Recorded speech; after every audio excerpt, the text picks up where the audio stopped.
I think we have 1 minute to the start of the meeting, and so we will wait for 1 more minute for everyone to join. And I think today we could have one of the biggest groups ever on Skype, because we made it sure that most of the participants on this group on Skype will respond to the scheduled call so that we know who's attending, who's not. And I'm expecting about 30 or even more people, which is a record. So Professor McQuillan. Number one. Take that, Krashen. What happens is, are you going to introduce me and then I introduce Jeff? Yes, exactly. Is that the idea? Oh, yeah, right. Good.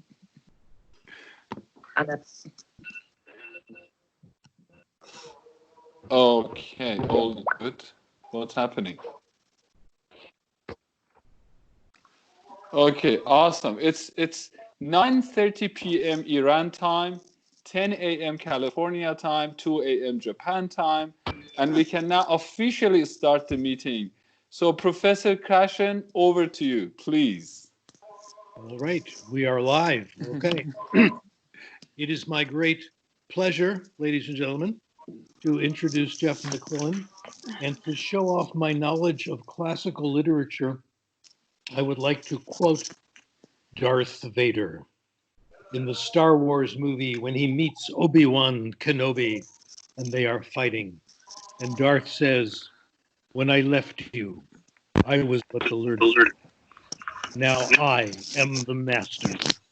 And here we are in the same situation with me and Jeff McQuillan, my former student, Jeff McQuillan. Jeff is a true master and was a master long before he was no longer my student.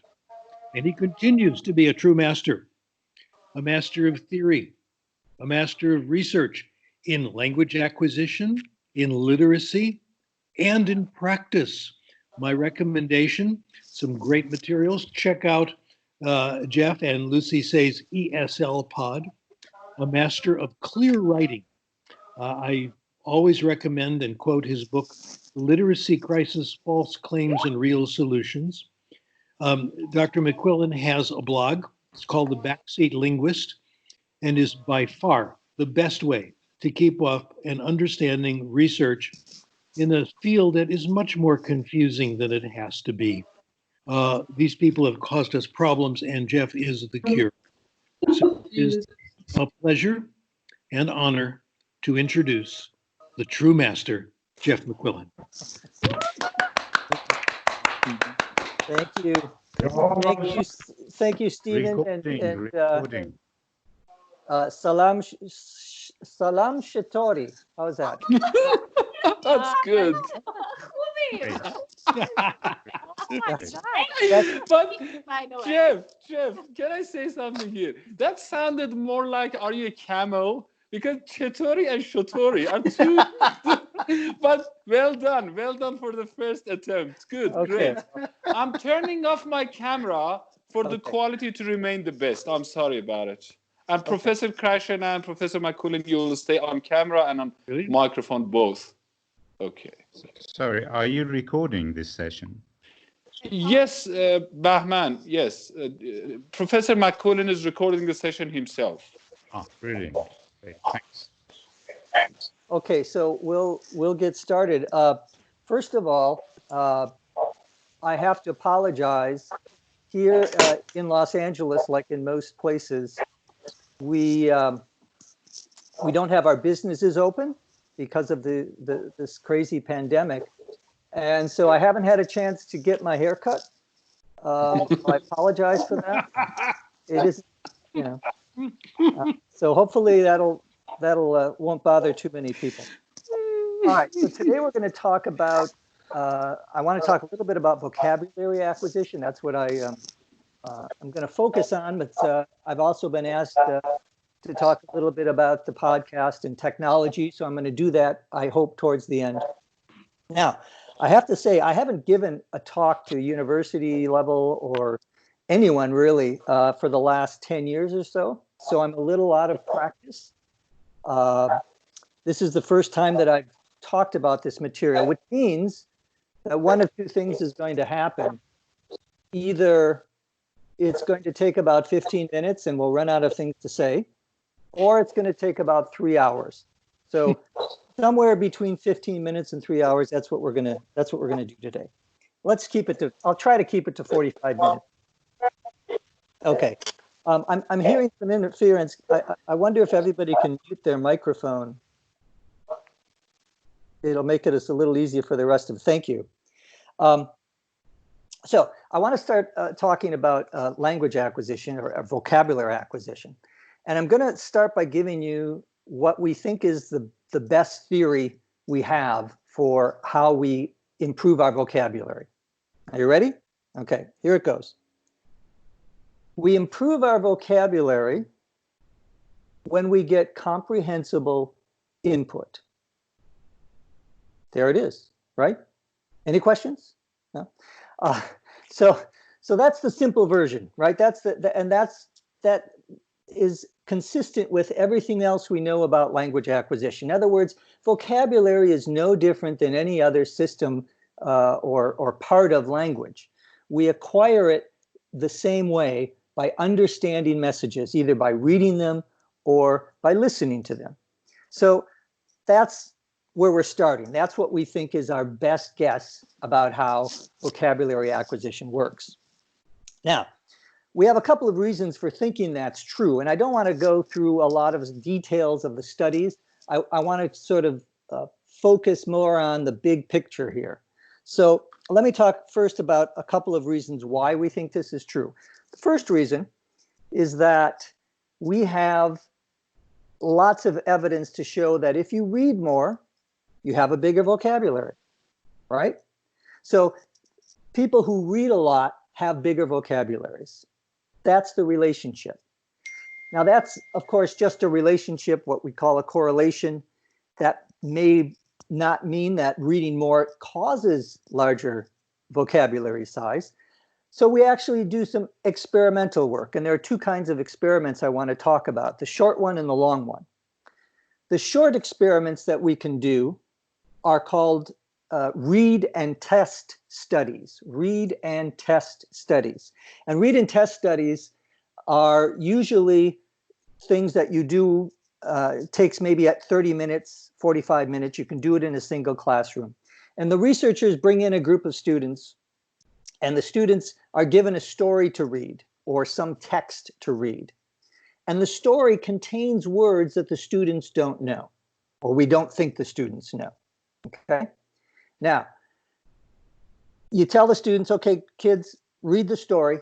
You don't say anything else. You just tell them to read and understand the story. Then at the end, you collect the stories back and you say, oh, here's a surprise vocabulary test. Fill that out. You don't tell the kids before that they're going to take the vocabulary test, because we want to see how much kids are picking up, or how many students, I say kids, how much students are picking up from the reading without focusing on the vocabulary. And so we take all those results, and we've done this in English, and we've done this in Spanish, and we've done this in lots of different languages. So we think it's true for all languages. But in English in particular, what I'm going to talk about is what we find from these read and test studies. And sure enough, what we find is that you do, in fact, pick up new words little by little as you read. Now, some estimates say it's 5% of the words, or 5% of the meaning of words, of unknown words. Maybe it's 10%. Somewhere in that range of 5 to 10% is what you're picking up as you're reading. So that's good news, right? Now, another thing that we can test is how many times a word has to appear before you acquire it. Well, there's no one answer, because it depends on other things other than the number of repetitions, that what we call the number of occurrences. But if you take a look at a lot of different studies, these read and test studies, Paul Nation, who's one of the best researchers in vocabulary in the world and has been for the last 40 years, he's out of New Zealand. Maybe some of you know Paul Nation and his work. But Paul Nation looks at these studies. A few years ago, he looked at them and said, it seems as though somewhere between 10 and 15 repetitions is a good place where you can say you're going to pick up most of the words or a good part of the meaning of most of those words, 10 to 15 times. Now, that's not an exact figure. Sometimes it's 2 times, sometimes it's 30 times. Nation actually used 12 times as the standard. So we'll talk a little bit about his work if we have time later on. So read and test studies tell us that we pick up words incrementally. That is, we pick them up bit by bit as we're reading, and we pick them up incidentally. That is, when you read, nobody picks up a book and says, "Oh, I'm going to improve my German vocabulary today. I'm going to read a book." No, right? We don't do that. We read because we're interested in what we're reading. We read because we want to find out about something or be lost in the story, lost in the book. So we're focused on meaning. We're not focused on vocabulary. So that's why we say vocabulary acquisition is incidental. It's not the thing that you're going in there to do, but it's one of the results. It's one of the consequences of reading. I talked about short studies and long studies. The long studies are that we give one group of students time to read, and another group of students, we do something different. So we can compare 2 classrooms. And these studies can be a month, they can be 2 months, they're often a year or longer. The longer the better, because then we have more reliable information. At the elementary and the secondary level, so at the grade school and the high school level, the most common approach that we use is called SSR, sustained silent reading. Sustained means over a long period of time. And in these studies, what you do is you give kids time every day to read, say 20 minutes. You give them books that they can pick from, because if you don't have any books, you can't read. And the teacher will usually give them a little guidance, a little help. And Benico Mason is doing amazing work in this area about guided sustained silent reading. So that's an SSR program. At the college level and at the adult level, usually we call these programs extensive reading, and most of the reading is done out of the classroom. But the same principle applies. What do we learn when we look at these studies? Which group does better? The group that reads a lot, or the group that does something else, such as traditional vocabulary activities or traditional language teaching? Well, Steve Krashen has looked at this research both in SSR and in extensive reading, and his conclusion is that usually the reading does better. Sometimes, however, the reading does the same as the traditional instruction. And some people have interpreted that to mean, oh, well, if it's the same as traditional instruction, why bother? But if you're a teacher or you've been a language student, you know why that reading is still better than something that is perhaps just as good. And the answer is it's more entertaining, it's more pleasurable for you as a student, and it's easier for you as a teacher, right? Because you don't have to be standing up there and doing trying to teach kids things that most of them don't really want to listen to anyway. So most of the studies that we've looked at, and especially when we look at something called effect sizes, which some of you may be familiar with, which tells us how big of an impact a study had, there's no question that reading is more effective than other ways of teaching. Nevertheless, I want to come back to this question in a minute, because there are still a lot of people who say, well, but wait a minute, why don't we just teach these kids the words? So before I do that, I want to introduce you to a concept that I think is going to blow your mind. And blow your mind means here, it's going to change your view of reality. All right, pretty good, right? This view is one that I would say less than 0.1% of the entire research and teaching community understands. So you are getting something here now that I don't think, fewer than 1 out of 1,000 people really understand this concept. So you ready? Okay. There are two different ways of looking at research results. The most common way, the one done by 99% of people, researchers and others, is to look at what I would call the quantity result. So let's say, for example, that you want to give someone, you want to test two different kinds of diets to lose weight, okay? So you want to lose a little weight, so you decide you're going to test these two different types of diets. And you give one group, we'll call it diet A, and they lose 10 pounds. Pretty good, right? Then we have another group, we'll call it diet B, and they lose 2 pounds. So you look at those two diets and you go, oh, well, obviously diet A is better than diet B, right? Because you lose more pounds in diet A. There's a piece of information that's missing here, and most of you have probably guessed it, which is how long did it take diet A to lose 10 pounds versus diet B? Well, if I told you that diet A takes 10 weeks and diet B takes 1 week, now which one is better?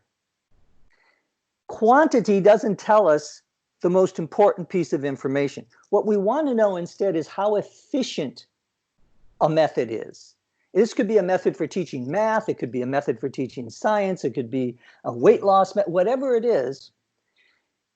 It doesn't make any sense just to look at the raw number, the quantity. We want to know the efficiency. So how many words per hour are you picking up? How many pounds per week are you losing? Whatever it happens to be.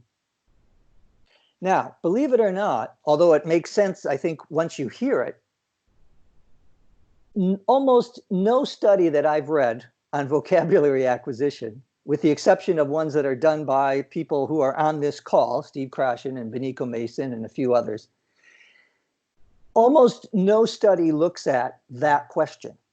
They all look and say, oh, how many words did the kids learn? Versus how efficient was that method? I'll give you the punchline first, right? The punchline is the last line in a joke, right? The punchline here is that reading is much, much more efficient than other ways of trying to teach kids words. Now, I want to step back a little for a second, because I want to explain just a little bit about what's called explicit vocabulary instruction or traditional vocabulary teaching. It's become a big thing here in the United States and in other countries to talk about vocabulary teaching. And usually when we talk about vocabulary, we're talking about 3 different kinds of words. The first kind is what is called general vocabulary. And in English, that's the first, I would say, 2,000 to 3,000 words. That's general vocabulary, which means that if you know the first 3,000 words, say, of English, you can understand most of the words on the page. Somewhere probably between 85 and 95% of the words on any topic, if you have general vocabulary.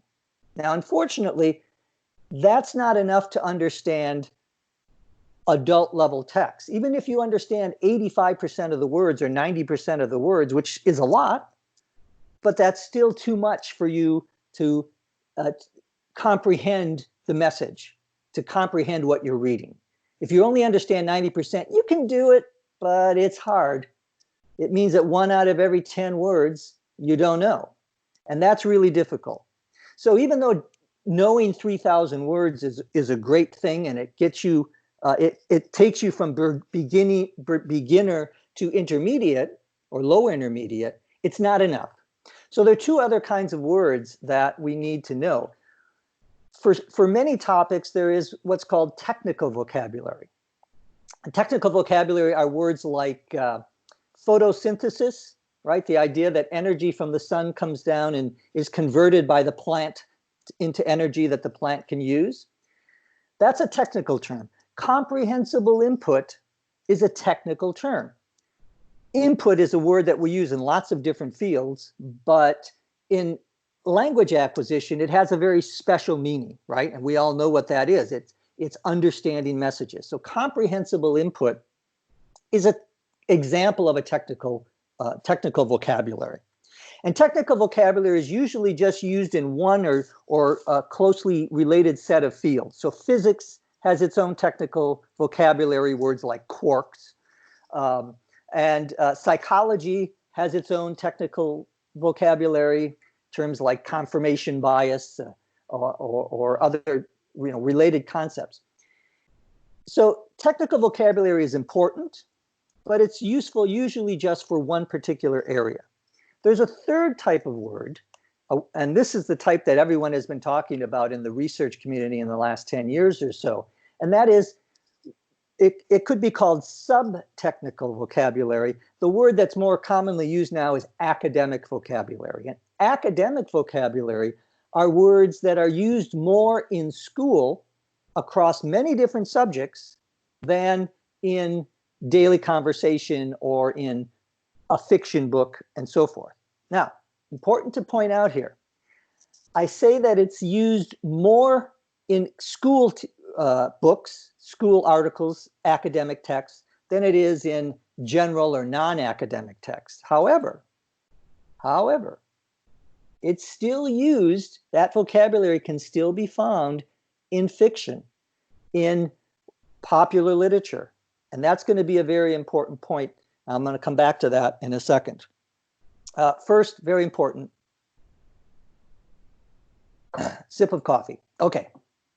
Now, so we've learned an incredibly important concept, which is efficiency instead of quantity. And we talked about the kinds of words that you can teach. There's a couple of researchers have tried to create a list of words that are used in different subjects.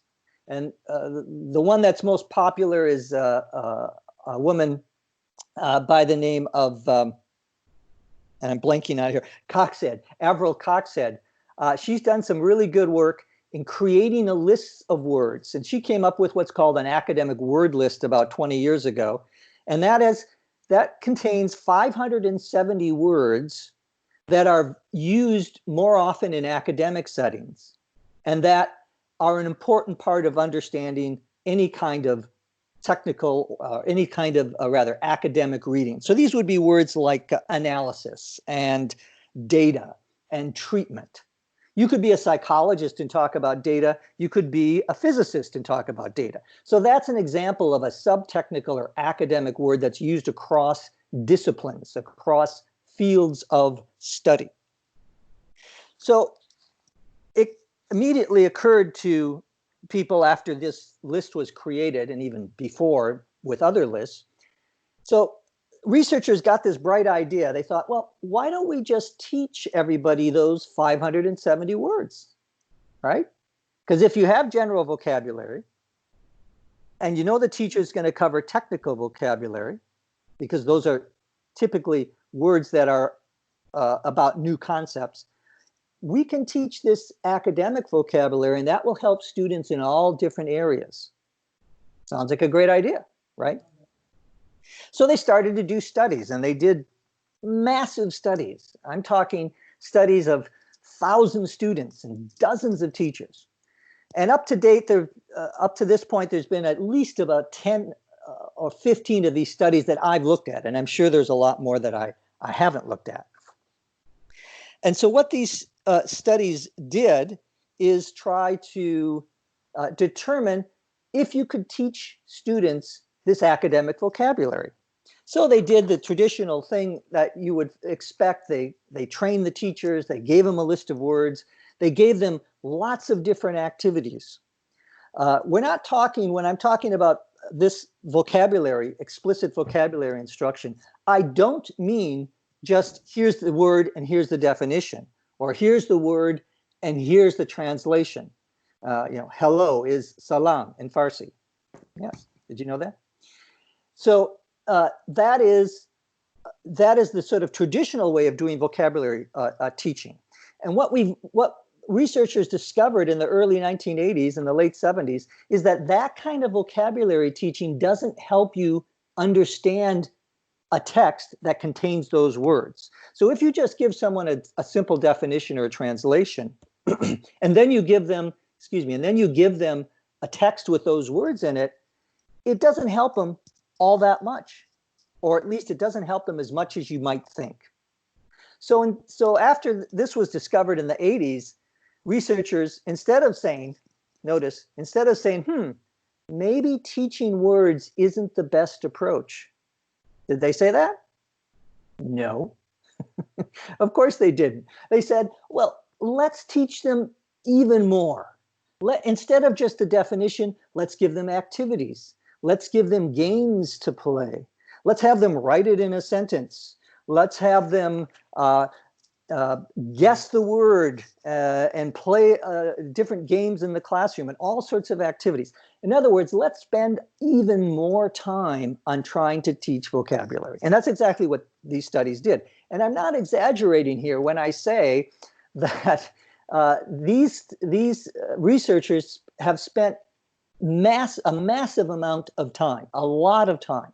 In some cases, it's like 20 minutes a day for the whole school year, just teaching these academic vocabulary words.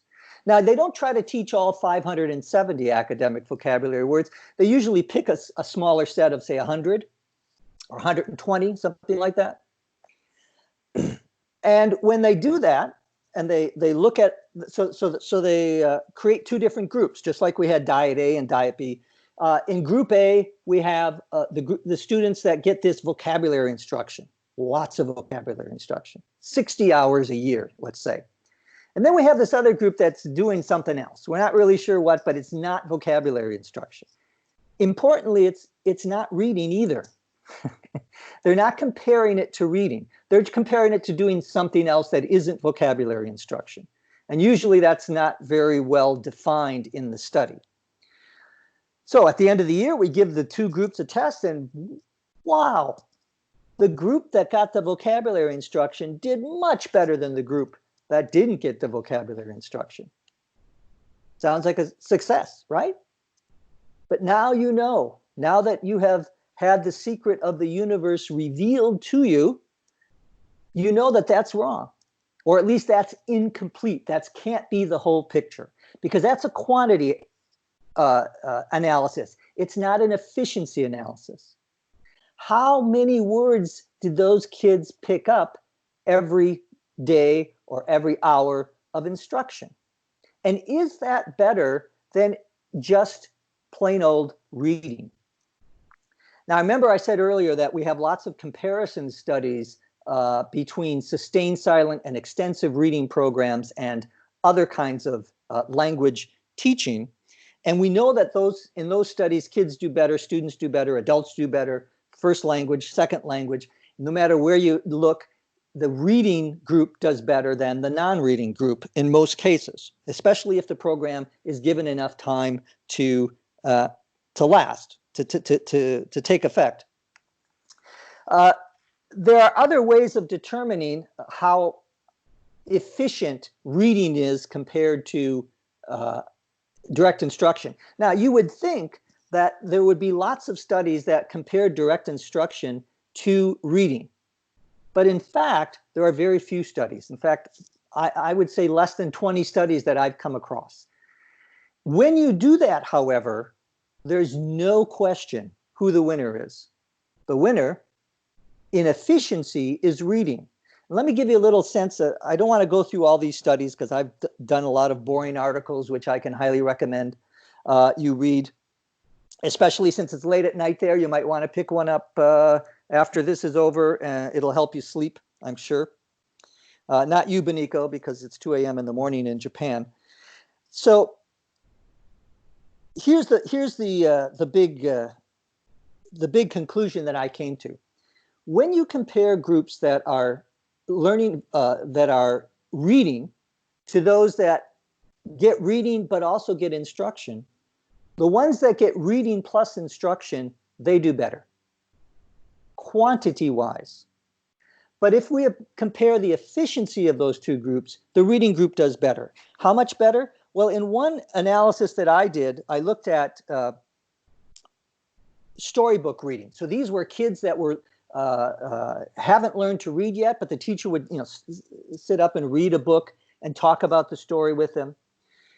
They took one group and they tried to actually teach the kids words as they went through. So you would be reading the word, once upon a time, there was a big dinosaur. And then the teacher would stop and explain what a dinosaur was, or show the kids a drawing of a dinosaur, right? And then at the end of the story, the teacher would go back and she would review those words with the kids. They would do activities. It would be, they would do games and so forth. The other group, all they did was listen to the story. That's it. Who did better? Well, of course, the group that was taught learned more words, but the group that was just listening to the story was got 63% more words. In other words, they were 60% more efficient than the group that got instruction. That pattern holds up no matter what you look at. It's true for elementary and middle school kids.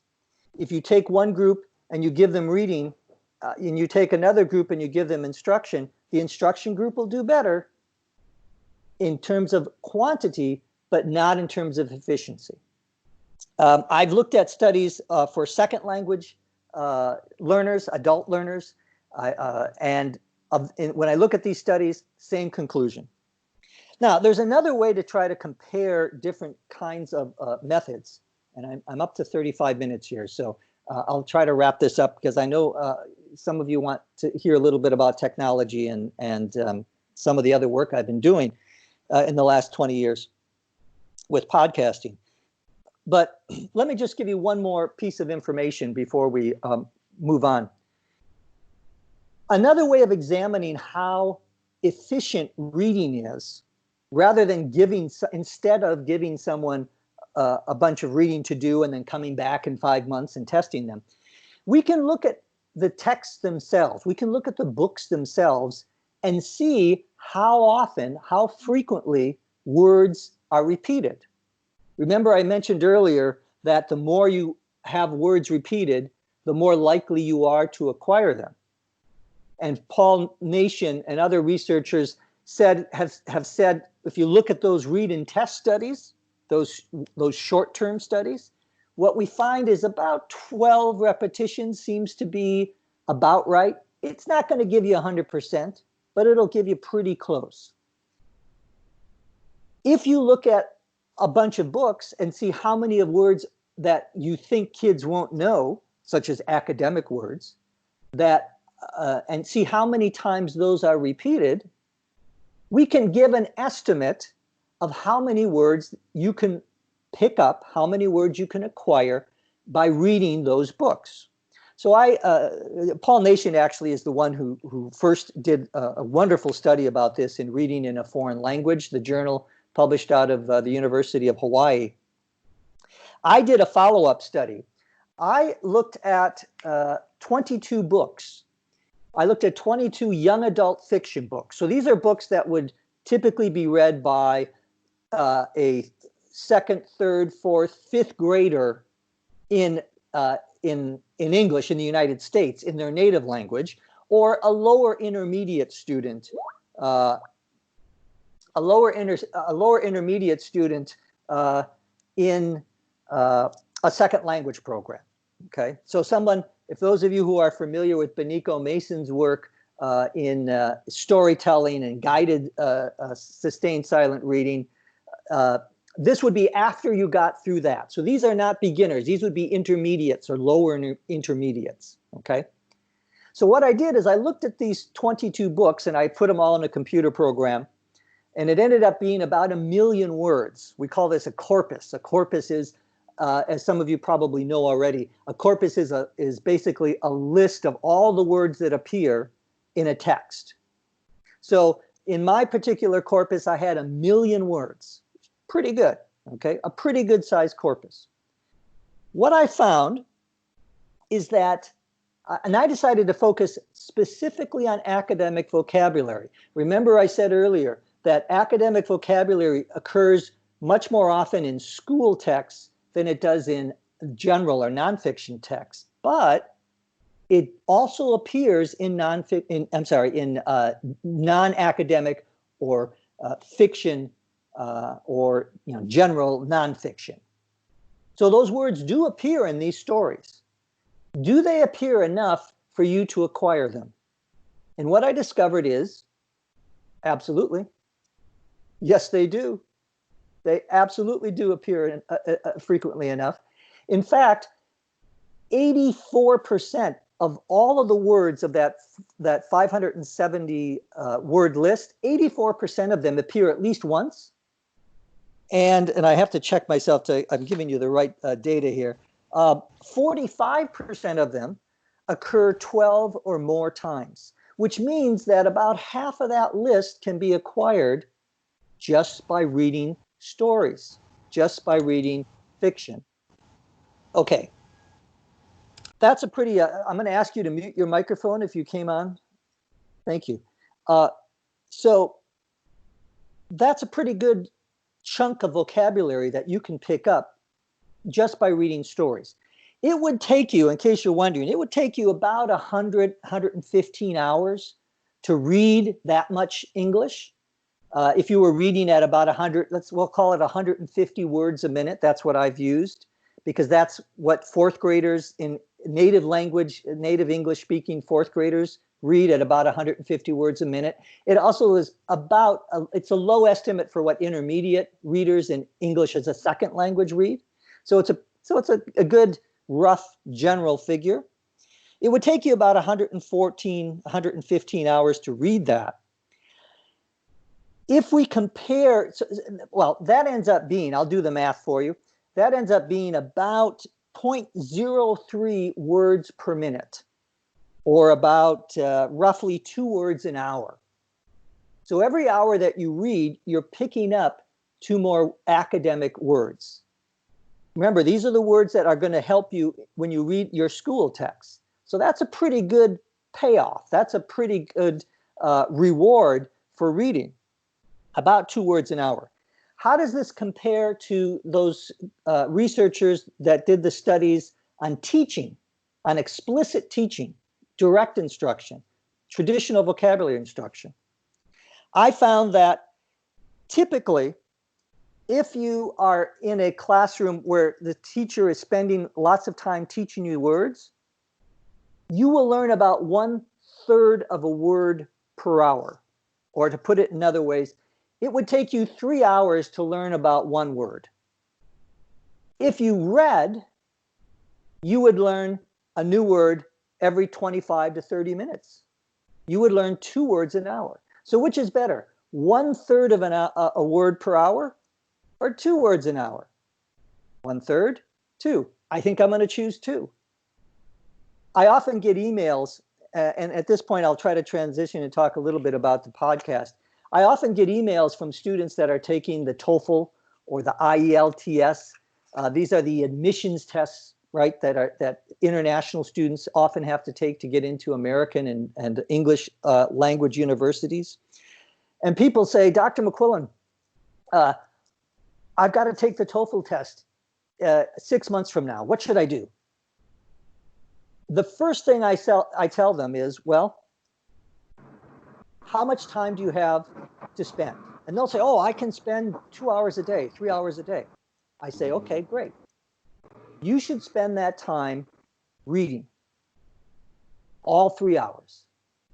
And they look at me and say, well, what about the test prep book? What about studying the grammar? What about trying to memorize the vocabulary? And I explain to them that you can do that, but you're never going to get to where you need to be to pass the TOEFL just by doing that. Or if you do, it's going to take you a long, long time. By the way, I don't recommend trying to prepare for the TOEFL with only 6 months left. Okay, you need a little more time. But you don't need as much time as you think. If you read every day for an hour in English at a level that was appropriate to you, in other words, you could understand 95 to 98% of the words, so you could enjoy what you were reading, it would take you about 3 years to go from low intermediate to high advanced. 3 years. If you read 3 hours a day, of course, it could take you just 1 year. So it is possible. In fact, it's not only possible, it's really the only way to efficiently improve your vocabulary. The only way to do that is reading. Now, I was going to talk a little bit about SSR and ER programs, but looks like I have about 5 minutes. I was told to speak for 45 minutes, so I don't want to go over time, and I know maybe you'll have questions, and we can answer some questions that I don't get to here. I want to talk a little bit about the podcast, and actually I want to generalize this a little more. Many of you know that I've been working as, in the last 15 years, I started something called English as a Second Language podcast, eslpod.com, and it became fairly popular. It was the most popular podcast in the world for several years, and that includes all types of podcasts, by the way. Now it's probably the most popular language podcast, even though we only have about 10 or 12 lessons up there right now. So I worked 15 years in this area. And one of the things that we tried to do was to... Professor McQuillan, yeah. I'm so sorry to interrupt you here, but actually you can talk more about vocabulary. You don't have to keep to that 45 minutes. I mean, the time is yours. Okay. And yeah, because I mean, it's morning there for you, so I think you wouldn't mind to go a little bit overtime, because okay. I mean, we are fine here. We are perfectly fine. Okay. So all right. there's no limit of time as far as we are concerned. Great. Wonderful. Thank you. All right. So everybody, more coffee. Let's go. Okay. Well, thank you, Amir. It turns out that I think I've talked about the main things that I wanted to talk about. The only thing I was going to mention about vocabulary that I haven't mentioned already is the importance of there are three important elements that you want in a good reading program. And we know this from Benico Mason's work. We know this from Jan Pilgrim's work back, who was another student of Dr. Krashen back in the 1990s when I was a young boy. And so there's three things that we know. You want to have books that students will enjoy reading and can read. So at the very lowest level, these would be books that would be, we call them graded readers. So Oxford, I think there's something like the Oxford Bookworms series, and there's the Cambridge series. There's lots of different commercial series of graded readers. So that's where you start. And when kids or students get above that level, then they can start reading the easier fiction in English, what we call young adult fiction that I mentioned previously. And then after that, of course, they can move up to popular literature and so forth. What you need to understand is that reading, fiction reading, is, in a way, academic reading also, because we can pick up words from young adult fiction. Let's take the case of Harry Potter. Some of you may be familiar with Harry Potter, very popular book. There are at least seven Harry Potter books. I looked at the Harry Potter books and I did the exact same study as I did on the 22 different novels. I counted up how many times academic words appeared. And you know what I found? Exactly the same. It was literally nearly identical, exactly the same results. About 84% of the words, academic words on the academic word list also appear in Harry Potter. And you'll pick up the same rate, about 0.04 words per hour. It's a little more than 2 words an hour, just by reading Harry Potter. So if you want to improve your academic English, read Harry Potter. Why not? Of course, you can also read other things. And Steve Krashen has some suggestions about doing self-selected reading in your own academic field. And of course, that's a great way of improving both technical and sub-technical vocabulary and academic vocabulary. But Harry Potter will help. Harry Potter will get you a good part of the way there. It won't teach you everything, right? It won't teach you all the vocabulary you need, but it will give you most of it or give you a good start at it. So having books, really important. Time to read. If you don't have time to read, and especially if you're dealing with younger children, elementary and high school students, giving them time to read is very important in class, every day, if possible. Finally, I mentioned at the start of the talk the importance of guidance, and this is something that Benico Mason has done a lot of work on, guided sustained silent reading. I hope I'm getting that term right, Benico. The teacher has to help students, especially at the beginning. They're there to encourage them. They're there to guide them. So those three elements are what you need to have a successful program. All right, so let me switch over now, and I want to talk a little bit about technology. It's sort of related to vocabulary as well. I just want to say some general comments about vocabulary. First of all, I mentioned earlier I do something called I used to do something called English as a Second Language podcast, in which we recorded lessons, stories, dialogues, and we explained them and we talked about them. So that's one way of doing it. What about all the other ways that you see on the internet? What about all the other apps? What about all the other software? Is it good? And how do you know if it's good or not? I'm going to give you one thing that you can ask of any software or any app or any program. Just one question. And if you get the answer to this question, you will know whether it's any good or not. All right? The question is, how many people finished the course? Of the people who started the course, how many finished the course? If it's 50% or 70%, you may go, okay, not bad. That sounds like I've got a chance. That sounds like it works, right? But if it's 1% or 2% or 5%, aren't you going to wonder whether that's really a good program? If you want to know whether a program really works, find out how many people actually finish the program. And here's what we discovered, and Professor Ashtari has done some work in this area in Farsi here in Los Angeles. If you go and look at the books that people use to try to improve their language, you'll find that hardly anyone gets past the first chapter. People buy the book, or they buy the app, or they buy the Rosetta Stone software, or whatever it is. Most people don't get past the first unit, and almost nobody finishes the course. So what would you say if I was giving you a diet and I told you, well, this diet, you can lose 10 pounds, but only 1% of the people who've done the diet have actually finished it. You know that's not an efficient, that's not an effective program.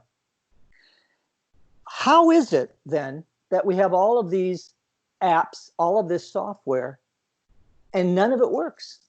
And I can tell you, having looked at the software, 1% is about average in terms of the number of people that finish Rosetta Stone, Tell Me More, Duolingo, whatever program you want to talk about, whatever app you want to talk about, almost nobody finishes them. They're complete failures. They're rubbish. They're trash. They're garbage. So how do these companies, first of all, why is that possible? And how do companies make money? And then I'll open it up for questions here because I'm running long. How is this possible? Well, let me ask a question for those of you who are listening here. How many of you are expert computer programmers, software programmers, who can create an app all by yourself? Raise your hand. No.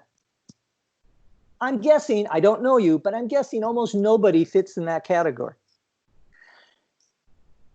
Let's take the other group, the group of people who know how to do software programming, who know how to do apps, who can create pieces of websites.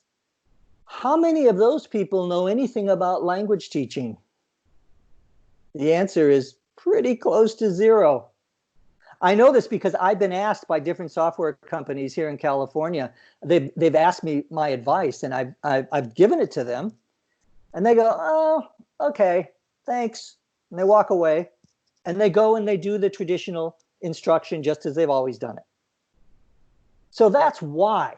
Okay, that's why that most technology, 99% of all technology for language teaching, is junk. The question is then, how is it possible that these companies make money? How is it possible that you can sell a software program and no one finishes it, and yet you still make money? The answer is that at least for foreign language learning in the United States, foreign language learning is like a pyramid, like the pyramids of Egypt, right? They're very big at the bottom and they come up to a point at the top. Foreign language learning is a pyramid. Most of the bricks, most of the students, most of the money is right at the bottom. And we know this because nobody finishes the first course, okay? So if you want to make money, you're going to get it from the very first level because nobody else is going to continue on. And that's okay. You can make a lot of money just selling to the first level. Why do people recommend? Why don't people complain? Why don't people say, this is garbage, I can't finish this course? What is this?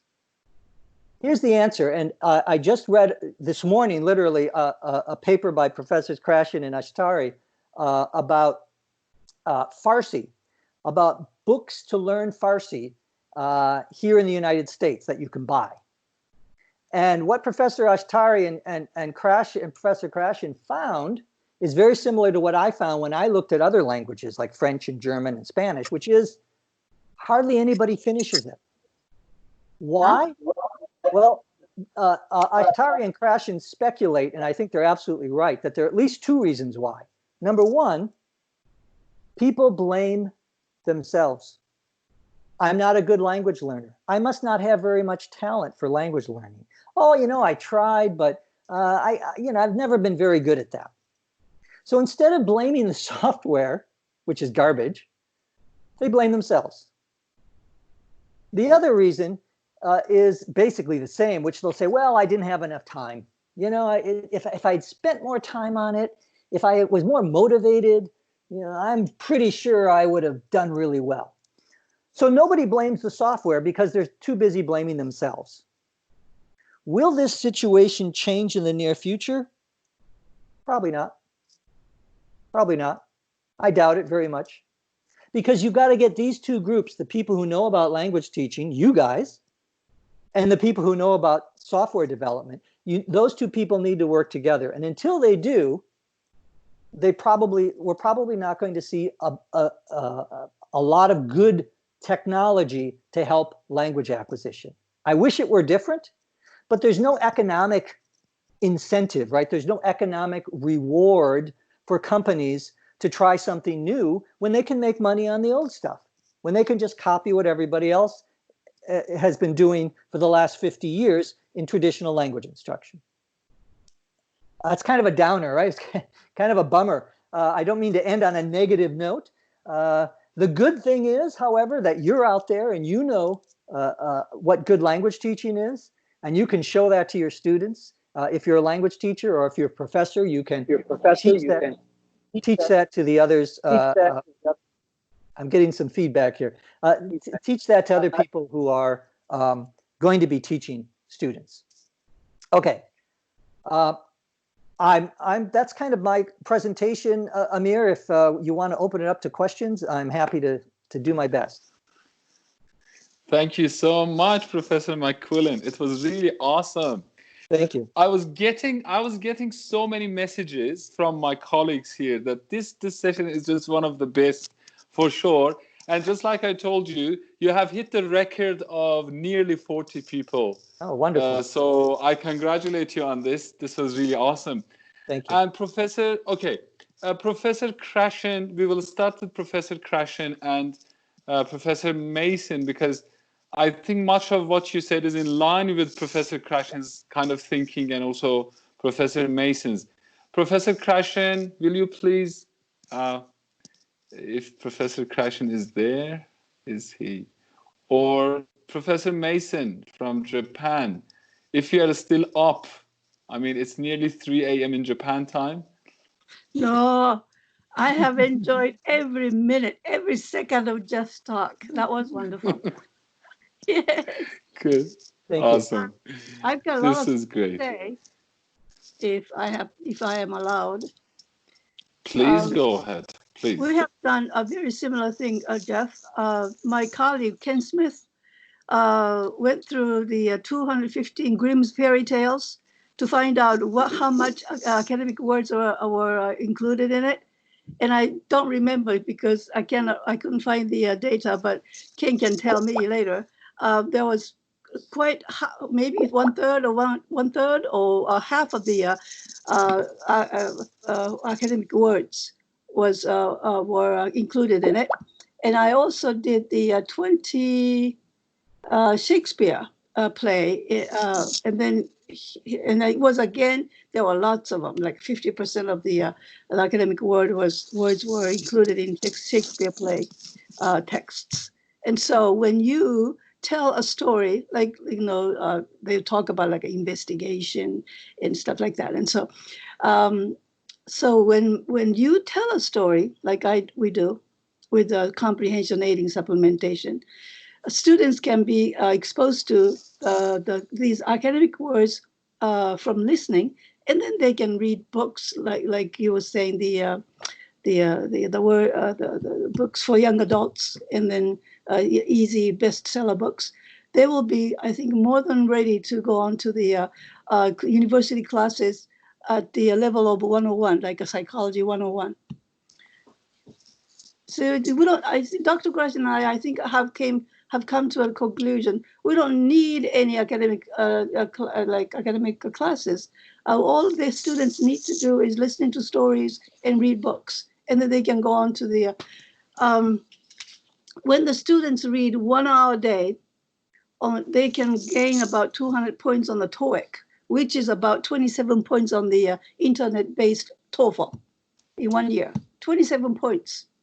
So if the students was only 60, she can be at the 87, which is above the international mean, average score, just in 1 year. And so, and a TOEFL is only 120 points in total.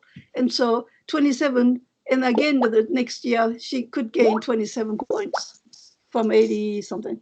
So it doesn't take that much time, only a few years with the reading and listening to stories, students can reach quite well to the top. And another thing that I wanted to say was lots of teachers say, when you and Dr. Krashen wrote back to Tom Cobb about the vocabulary, the one of the reasons why he is against reading was because he believed that students don't read. Okay, he thinks that students don't read, but it's our job to lead the students to books.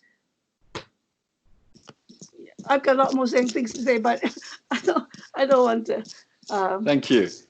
Dr. Krashen came up. Okay, I finally found you again. Thank you. What I think is going on, without intending to, we have declared war against the publishers and creators of these materials. If we are right, it's a loss of trillions of dollars. They are going to have to find another way of making a living. I think there's no way of avoiding that. Right now, whether the publishers know or not, as Dr. McQuillan has pointed out, they don't care. They're making money. The only way this will change is if we manage to get the information out to the rest of the world. So far, we've done okay, but not very well. These webinars are a big step forward. This is it. The consumers have to understand this. And this is one of the good things that's come from the coronavirus, because people don't have time or know where to find technical papers. We've all tried to make ours shorter and free and all that, but it still hasn't worked. This is the way to do it. Let's continue with the webinars. Let's post them wherever we can, get them around the world until we find a better way, until we get a respected public figure like Barack Obama to say this is the way to do it, or Justin Bieber, someone else. This is not going to take. So my recommendation is let's keep up the good work. Let's keep doing the webinars. Let's share them. Let's allow people to download, etc. I don't know any other way right now. Great, Professor Krashen. Actually, you said there'll be millions of lost, but I suppose this is millions of gains for people, people who were... Millions stolen from consumers. Exactly. And they can't afford it. Oh, there's another possibility here that will accomplish the same thing, and that is to continue on the path that Dr. McQuillan has started out on with his ESL pod. The conclusion I came to, seminar I just gave with our colleagues, if you do use the computer, use the internet, and you do, let's call it distance education, it's easier to do things right. And it's harder to do things wrong. The things that we've decided really work, like stories, story listening, as Dr. Mason does it, are easy to do. This way, we simply tell stories, have a good storyteller, draw pictures, and do things. Things that don't work, like make sure students all have a chance to talk. Well, that doesn't help very much. That's output, not input. Make sure they get all their errors corrected. It's not only painful, but it doesn't work. Make sure we check their comprehension with everything they say. It's painful. It's actually counterproductive. So let's continue language teaching on the internet. That's a wonderful thing to do. Make it inexpensive or free, as we are doing. So let's carry on. Thank you. Professor Krashen, before people ask questions, I should thank you immensely for this. Because when you started, I think it was like, when did you make your website free to everyone? I mean, it's an open source. Has it been for years now? Well, it's been about 5-6 years, but it all started in 2009 when I was invited to write an article on comprehension, et cetera, like that. The title of the book was Input Matters. Isn't that cute? A little double entendre. And I did my article. I had a great time.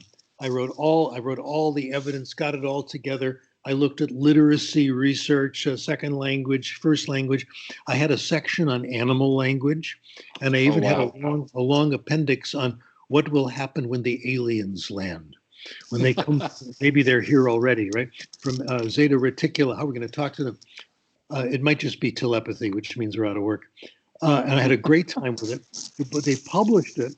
The book came out. This is over 10 years ago. It was selling for $160 American dollars. Wow. Wow. And I couldn't afford extra copies at discount for all my relatives, which I like to do. Okay. So I realized then this is not going to work. And that's when our group basically, again, declared war, and we started writing short papers, not long ones, and giving them away for free. I think that's had only modest effect. It's helped somewhat. Even better, the broadcasts, the webinars, YouTube, that has done better. So I think we should push in both directions. I like the writing because it helps us clarify our thinking, communicate, etc. And some people actually read it. But giving lectures, giving demonstrations on webinars, etc., that might help even more. Sure it will. Sure it will. Okay, now let's see if any participants have any questions, which I'm sure they do. If you just turn on your microphone, I will know that you have questions, or even your cameras, please. I know that Sima usually has questions. Sima, are you there and you have a question? Who's talking? Nushan, please. Oh, very nice to meet you, Dr. McQuillan. Nice to meet you. We've been emailing back and forth a little bit, but I've heard so much about you and Dr. Sayers, so it's amazing to meet you personally, and also thank you so much for this wonderful talk. It's no wonder that you hit the record of of people that came to listen to you. So 3 very short comments on the amazing points that you made. First of all, thank you so much for including the paper, the wear and tear paper. But I have to give credit. It's the original is you. It's your wonderful study. The very first time Professor Krashen told me about it, my eyes popped. I was like, oh, "This is brilliant. We have to do this." So, thank you so much for that. And I know that other people are interested in replicating it also. So that will be amazing that we have more and more data in that regard. You made a point about the TOEFL and IELTS score that I think in Iran it's very relevant because everyone is either immigrating or trying to immigrate to other countries, and we're all taking the TOEFL and IELTS exams. And I was one of those people that I had to take those exams in order to get into American universities. And it was very interesting that you mentioned that because when I was taking the TOEFL exam, everyone else around me was taking it, and they would spend months or even years studying for it. But I got lucky in the point that I was supposed to go into electrical engineering, and then I went into English literature as my undergrad major. And that kind of prepared me for the TOEFL exam without me knowing it, because I had to read a lot of books, English books from the classics literature, from Shakespeare to Charles Dickens to Sylvia Plath and Kafka and Camus and all those other writers. And that was my only preparation for the IELTS and TOEFL exam. And I got nearly the perfect score on the TOEFL exam without studying at all for it. So it's kind of an example of how reading and self-selected reading and reading in general can help with those. And the third point was about technology. I could not agree more with your point about the software engineers and experts in our field coming together and making them better. It is definitely true that they go through level 1, and the customers are those who take the level 1 of, whatever the app or website is, and they don't go beyond. Same with the books, as we know. And I'm actually very happy that with you and Professor Krashen, some of these companies are reaching out to you, and they want your input. Whether they take it or not, I think it's a very good first step. Because otherwise they're going to go on and make more of these websites and apps, whether we want them or not. And there's going to be customers going and buying these apps and products. But if we're there to help at least a little bit, I think that's going to make a huge difference in the long run. So thank you so much for bringing that up and all these amazing other points. So just comment on comments. Thank you again. Thank you, Nishan. Thank you. Okay. I'll go live with the questions. Oh no, I don't have your audio, Amir. Yeah, it's my bad, my bad. So I suppose you don't have any questions for Professor McQuillan, just a brilliant comment. comments. So clear, yes. Yeah, absolutely, absolutely. Thank you. Let's see if there are any questions from any other participants at this point. Okay, Dr. Hassanzadeh. Who's that? I'm Ghazale. Ghazale, please go ahead. Yes, please. Hi, hello. I'm Ghazale Bayat. I'm an English literature graduate, and I want to say thank you for your comprehensive and informative talk. I feel like my knowledge is upgraded in every level. So my question concerns the learning of expressions. There are like myriads of expressions which are mainly specific to native speakers and are too local to a specific region. For example, there's this TV series that I watch. It's called Friends. In each episode, I come across a host of new expressions which I've never heard or used before. For example, Joey, one of the characters, once said, the other day you said a joke and I cracked. Instead of saying I laughed hard, instead of saying cracked, a non-native speaker could simply say I laughed hard. So my question is it necessary for a non-native speaker to learn all these very local expressions? I mean, do we need to focus on them in ESL classrooms? And thank you in advance for your answer. Okay, that's an excellent question. You may or may من اینجا دارم. Okay. I'm so sorry, but someone has to turn off their microphone because there's interference sometimes. Yeah. Okay, Professor McQuillan, go ahead, please. Sure. That's a great question. And you may or may not be surprised to learn that Friends, the TV series Friends, which was popular in the United States in the 1990s, I can't tell you how many emails I've gotten from students all over the world in all different countries saying, "Oh, I have a question about this thing that came up in Friends." It's extremely popular program. And I think part of the reason is that it's in some ways easier to understand than other American sitcoms, even though it also contains lots of expressions that you may not be familiar with. So here's the short answer to your question. No, we don't need to focus specifically on those phrases any more than, or just as is the case with technical vocabulary or academic vocabulary. And the reason is that the fastest way to acquire those idioms, those phrasal verbs, those slang words, the fastest way to do that is reading and listening. Reading, of course, is a little faster because you can read faster than you can than typical speech. You can read 200, 300 words a minute, whereas you can't listen to that. Nobody listens to anything at 300 words a minute. So reading is a little more efficient. But the point I want to emphasize here is that collocations, idioms, these work exactly the same as everything else. And so the key to that is to hear them a lot of times. Now, some things, of course, some expressions are not very common, and so you may only hear them once every 10,000 hours. But if you only hear them once every 10,000 hours, then you probably don't really need to know it. Okay, so the answer is still the same. I would, if I were, when I'm trying to improve my Italian or my French or my Spanish, I read popular books because those same expressions will come up in popular fiction. So I'll read novelists, current novelists that use that kind of language, because if you want to acquire a certain kind of input, you need to find books and listen to things that have that input. So I hope that answers the question. Yes, thank you so much for your comprehensive answer. Thank you. Thanks. And that's it. Thank you. Thank you, Ghazaleh. And Professor McQuillan, in this regard, I'd like to share a story with you and all the participants.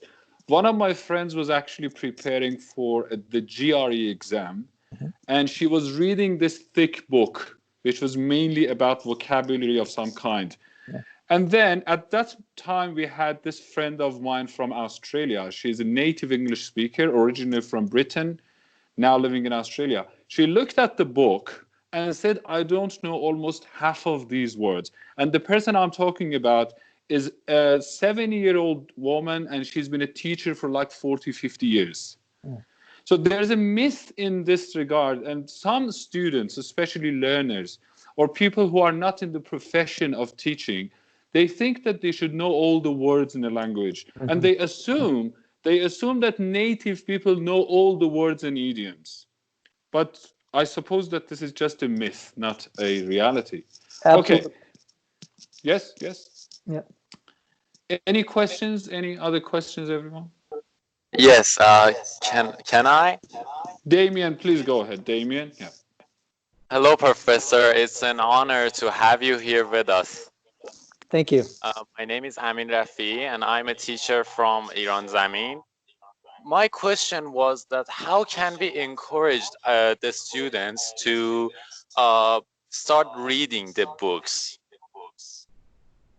That's a great question. And I don't have a simple answer, but I can tell you that I'm gonna refer back to a study that Steve Krashen and Jim Trelease, who wrote a book many years ago called the Read Aloud Handbook. And one of the studies they did is they talked about a concept called home run books. Now, home run is an expression from American baseball, which is the greatest sport in the world. I'm sorry. love American. I'm a big American fan. I'm kidding, of course.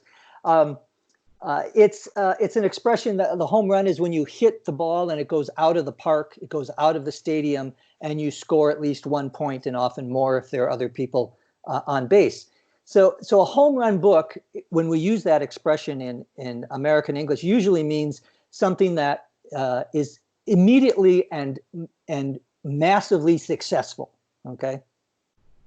What Krashen and Trelease found, and what they talk about in their article, is that if you talk to students, you'll often find that they'll try one book, they'll try another book, try another book, and none of them click. None of them appeal to them. So it's the job of the teacher to try to find out, what are these students interested in? What sorts of things do you like? Do you like baseball? Here's a book about baseball. Do you like soccer? Here's a book about soccer. Do you like science fiction and aliens and all that stuff? Here's a book about that. So you try to match the interests with the books. And what you're hoping for here, and what will happen for a lot of students, is eventually they'll find something and it'll just be boom. They'll suddenly realize that reading is fun. Now, that doesn't happen a lot in English, in a second language, because we're often told to read things or given things to read that are too difficult, that aren't comprehensible. And so when I pick up something, say in Italian, that I can't understand, I get bored and I don't want to continue reading. So it's got to be comprehensible. It has to be compelling. It has to be really interesting to them. And once you get those two things together, you're going to have that home run. You're going to have that book that sets that reader on the road, right? You're putting them on the path to more and more reading. But the question is excellent because it focuses on a very important point, which is, how do we get students excited about reading? How do we show them the pleasure of reading? And that's the, one of the things that the teacher can definitely try to do. Having lots of different books to choose from will make that a lot easier, because I may like science fiction and the guy next to me, he may like books about dinosaurs, and this person might. So if you have a wide variety of books to choose from, you're more likely to find that match and have that home run hit. Does that answer your question? Damien? Professor McQuillan, I think Dr. Hassanzadeh also has a question. Mohammed, John, how are you, John? Well, I was going to ask a follow-up question to the first one. Sure. But I'll let the other person to go ahead. John, I think Mohammed Hassanzadeh was before you, so we will have Mohammed Hassanzadeh and then we'll have you if you don't mind. Yeah, Mohammed no, Hassanzadeh, thank you. Mohammed, are you there? Yes. Please go ahead. Yeah. No problems. Okay, I'm very grateful, Dr. McQuillan, for your speech. Thank you for your insights. I am an L2 researcher speaking from Tehran. And also we are very fortunate to have Dr. Krashen and Dr. Mason with us tonight. So many interesting things I found in your speech. One point of note is that lack of success that many students come across with, and they wind up blaming themselves. Mm-hmm. That's actually the case with many Iranian learners as well. I think that one point that we need to bear in mind is a dichotomy, usually raised in vocabulary instruction or acquisition research, and that's between the depth and breadth of knowledge. So, as we know, breadth of knowledge has to do with the quantity of the vocabulary and the size of vocabulary, whereas the depth of knowledge has to do with the quality of the words we know. Mm-hmm. And sadly, there is very little research on depth of knowledge, and we can hardly measure the learner's depth of knowledge. And the topics that have been raised about the number of exposures and the occurrences as a result of reading, they mainly relate to the form-meaning relationship, which has to do with the breadth of knowledge. Okay.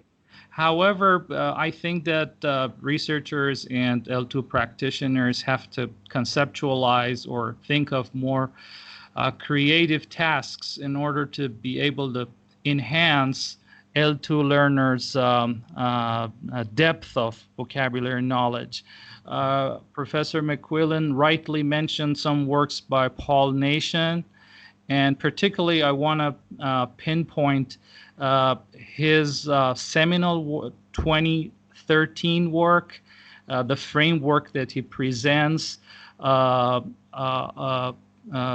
concerning the dimensions of vocabulary knowledge. He presents 9 areas that a person has to fully master, both receptively and productively, if we can consider the word to be fully known by that person. So this happens to be a very tricky area, because our students really do not know what, for example, the words collocate with. Okay, word collocations, they form actually one dimension of depth of vocabulary knowledge. So Paul Nation divides vocabulary knowledge dimensions into 3 categories of form, meaning, and use. Okay, form and meaning concern the breadth of knowledge, while depth of knowledge concerns the use of words. And I think there is very little research in this area, and we are all aware that we have to provide varied language experiences. We have to provide a mix of implicit and explicit instructional techniques, and we need also to make use of a variety of input and output activities. And just as an example, I want to raise the example of a word that many of us know in terms of form meaning. Imagine the word peace, P-I-E-C-E, like a piece of pizza, a piece of cheese, a piece of wood. We all know what this word means. However, we really don't know what the word peace in English, I'm talking about us Iranian learners, okay, and many L2 learners, we don't know what it literally collocates with, okay? Well, if you look up the dictionary, for instance, I'm just, looking this word up in the dictionary, and I'm going to read some of the collocations of the word peace that we are unaware of, we Iranians at least. For example, take a gun to pieces. I'm reading examples verbatim from the dictionary. The shelving comes to pieces for easy transport. Come to pieces. The shower head just came to pieces in my hand. The shower head just came to pieces. We never use such expressions because we lack that depth of vocabulary knowledge. We only know the word piece, while there are so many words that go with peace that we are absolutely unaware of. So I'm so sorry for talking for too long, and I appreciate your presentation once again. Thank you. Let me just say one thing. You're absolutely right. We don't have enough research on depth of knowledge, and that's a very important point, and you're absolutely right to bring that up. My only comment would be that the burden of proof That is, the responsibility here is on those who would advocate explicit teaching for collocations. Even right now, we don't know, right? You could be right, right? It's possible that the best way to pick up new collocations is by explicit teaching. But given all the evidence we have about other kinds of vocabulary teaching and how inefficient they are, my response would be, okay, you have to show me pretty good evidence that that works, because you have to say this is different somehow than other aspects of vocabulary knowledge. So my response is, it's all comprehensible input, man. Right down the line, it's comprehensible input. If you get comprehensible input, you're going to get depth and you're going to get breadth.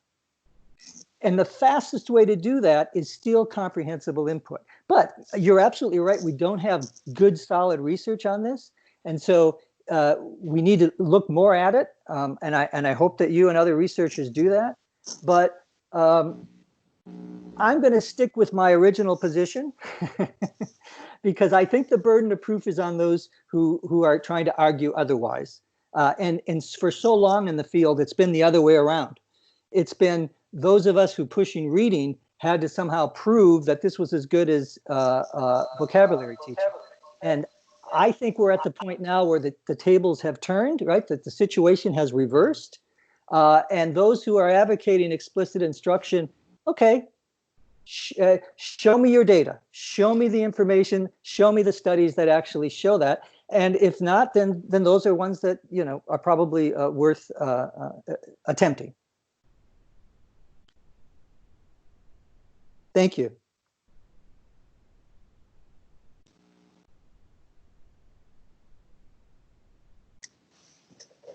Amir, do we have a Okay, sorry. And ironically, tests like TOEFL, they just happen to tap into the learner's breadth of knowledge at best. Correct. Yep. Agreed. Thank you again for your insights. Thank you. McQuillan, can you hear me? Yes. I'm sorry. I think next in line is John. John, are you there? Yeah, I'm here. I'm going to keep it short. Please. Professor, thank you for this presentation. It's really difficult to disagree with what you both have been saying. I'm going to talk about my experience very briefly. When I came from Australia, I was struggling to make my students read.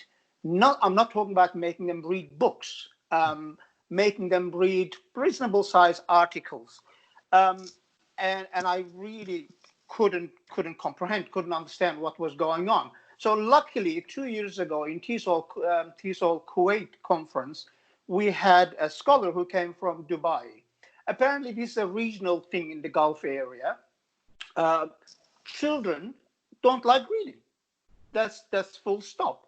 And these people, apparently, the government of Dubai has been conducting a comprehensive study about what to do about it. And this professor, whom I can't remember the name now, but the study is still continuing, they did an extensive survey, and they realized that on average, each Emirati family has got 1.5 book. Mm-hmm. That is including the Holy Book. Yeah. Now, when you deal with this kind of situation, the difficulty becomes to actually instill that reading habit. I remember in Australia, my children started before they could even think about what book was. They started experiencing those bubble books in the bath. And now I have no problem with them. Wherever in here, it is more like and anyway, that sort of triggered an idea in me to do a pilot study in my own college. I circulated a list of questions, and I interviewed some students individually, and I discovered that they don't even like reading in Arabic, let alone English. Now, the trouble then it becomes, and then the mindset is there's a set belief that if you want to pass the exam, you have to memorize the vocabulary that is related to that exam. Now, in the sort of process of that, what kind of strategies would you recommend to break that mold? And like even now, if I give them 2-page article, they will read it somehow. But if that article goes beyond 2 pages, it becomes a drag. It's really difficult to go through it. I mean, I just discovered, this is all practical experience. I'm not an academic. However, I'm not embarrassed to say I'm a good language teacher. I just discovered the difficulty of the vocabulary determines lots of things. But my question to you is somehow related to the previous speaker's, previous person's question. What can be done to break that mold? It's a great question. Beniko, did you want to say something about that? If I may, I would like to talk about that.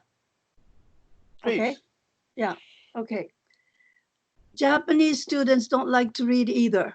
Okay, my students never liked to read. They always told me they didn't like to read even in Japanese. But that's the reason why I started telling stories in the classroom. Dr. Krashen's new hypothesis, which is called the conduit hypothesis. The students receive auditory input. They listen to stories. They learn words. They understand story grammar. And then I give them the books that they can read 99.9% comprehensible. They might have only one word that they might not know in the whole short story. And then they don't mind reading again. If they have any difficulties in understanding, if they don't find the book not interesting, they would not want to do it again. But if it's easy, like Jeff was saying earlier, the home run experience. Every time they come to a classroom, they must experience home run in the classroom, and then you have them experience that experience, and then you guide them to books that they like to read, and that's the way how I have done, and that's the way how it was always successful. Thank you. Thank you, Beniko. I don't have much to add to that. I think Beniko is exactly right, and she has a lot more experience in this area. So I'm gonna leave it there. Maybe I've got about 5 more minutes or so. Maybe if you we have 1 or 2 more questions, Professor sure. McQuillan. Yeah, thank you. Maddie, I think you are there, or it's your brother. I heard, was it you or your brother, Mr. Namovar? Yes, it's Hassan. Please go ahead. Thank you. Actually, I'm the producer of IZ Radio, which is a podcast. Is planning to be your rival in the near future, perhaps. Bring it on. Yeah, sure. But joking aside, the question is that, based on the thing that we talked about, and it was about reading and the stories. Actually, it's what do you think about the content of the podcast? Do you think it's better to involve some stories, or do you think it's going the usual way, which is giving some tips and tricks would do better? Well, without revealing what we would call trade secrets, business secrets, let me just say that I think stories is the way to go. I think that when I've tried to do podcasts about tips and strategies, about how to find a good book, that sort of thing, those have been successful. People like that sort of thing, but just a little bit. You have to distinguish between what people say they want and what they actually want, because sometimes those are different things, right? So people say, oh yeah, tell me how to learn English, and you give them some of that, but they don't need very much. What they really need is to experience comprehensible input. They need to experience that power that comes from being able to understand, from being able to laugh at a joke in English. All right. So we try to use a lot of humor in our podcast, or at least I try a little, because that's such an important identity. They feel like they're English speakers and English learners or English listeners. So I would say stick with the stories. That's going to be the big appeal. So that would be my short advice. We can talk more about it. Maybe we can. You can email me. Yeah, We can talk more. of course. Okay, thank you, Thank you. Professor. It would just be for me personally, it would be a pleasure if you just listen to one episode Oh, I'd of be IG happy. Radio. Yeah, it would be awesome. Just thank you. Okay. Professor McQuillan, not that Hassan is a part of IZ, bias apart, but what he produces is beyond the level of this small town and even beyond the level of this country. So if you could possibly listen to one of the episodes, which is not more than 5 minutes, and actually Hassan is the producer, and we have Mr. Ibrahimi Tony, who's usually the guest speaker, and next time we are going to have Seema, who's here also with us now. I think Seema is going to have a question, and then I think we can wrap it up. This has been nearly an hour and a half for you. Seema, are you there, and have you got a question? Or Yes, thank you. please go for ahead, the please. opportunity. Professor McQuillan, I'm so happy that I'm here in this meeting, and thank you for your generosity. Thank you so much for this great presentation. My question is that, is it important to keep notebooks for vocabulary retention? I'm going to say no. I'm going to say no because although that is a very popular practice, I don't know of any research that shows that the words that you write down are ones that you're going to remember more. And more importantly, it takes time. Let's say I write down 10 words that I learned today. Okay. Well, do I go back and look at those 10 words tomorrow or next week? And is that time that you spend doing that more efficient than reading? And to me, the answer is almost certainly not. But Beniko, I think, has an opinion here, so maybe she can chime in as well. Go ahead, Beniko.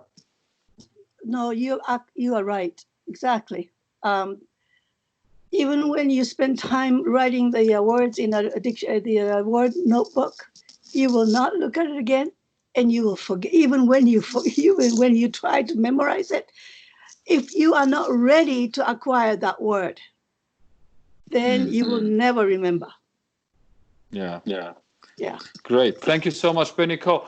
And I think that raspy voice is the early morning voice.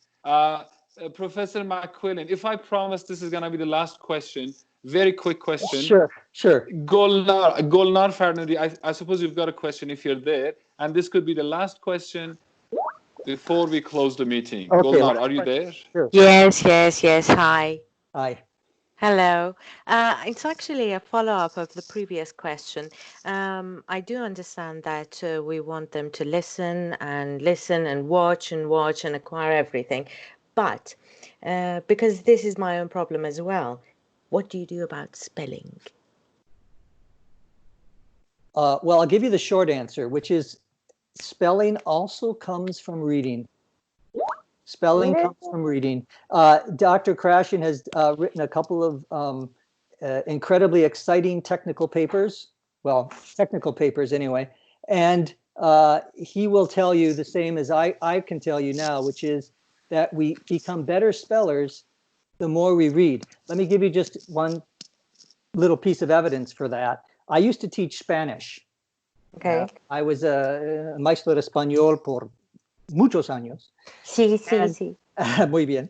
And what I discovered is that if we have a lot of students here in Los Angeles, a lot of people who grow up speaking Spanish in their household. Okay. And what we call heritage language speakers. And so those students would come to college, they would come into my college Spanish class, and they could speak just fine. They could understand just fine. But if they were to write something, I could tell immediately whether they were a heritage language speaker because their spelling was really awful. Exactly. In Spanish. And the reason it is because they haven't been reading in Spanish.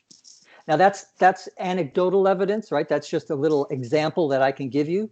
But if you look at the research on spelling, here's what typically will happen. you try to teach kids, third graders and fourth graders, spelling words. Yeah. And at the end of the year, they do better than the kids that weren't taught spelling words.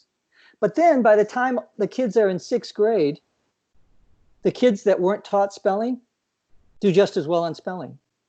So all you've done is sort of accelerated a year or two of progress in spelling when kids were going to get it eventually. So it comes from reading, just like all of our other aspects of language. That would be my response. Thank you very much. Sir, thank you. Bye. Thank you so much, Professor McQuillan. This was no doubt one of the best sessions ever. Well, thank you. Along with Professor Krashen's and Professor Mason's sessions, this was definitely one of the best. And we enjoyed every minute, every second of your presentation. I have this feeling that maybe sometime later we can have another session. Absolutely. In continuation of the same topics and ideas. So thank you so much and enjoy the rest of your day. All Professor Krashen, if you want to add any closing lines to today's meeting, or Professor Mason, anything, Dr. Hassanzadeh, I think it's almost time. Professor Krashen, you're there. Keep it short, Steve.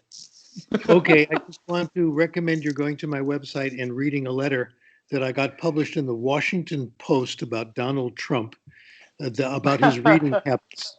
There have been complaints that Trump can't spell, and the Post said, don't worry about it, it's only spelling. And my point was his poor spelling is a reflection of the fact that he doesn't read, which explains a lot of other things. It's the reason his grammar isn't very good, his vocabulary isn't very large. It's a reflection of the fact that he doesn't know much, because a lot of our knowledge of the world comes from reading, and also that his habits of mind are very immature.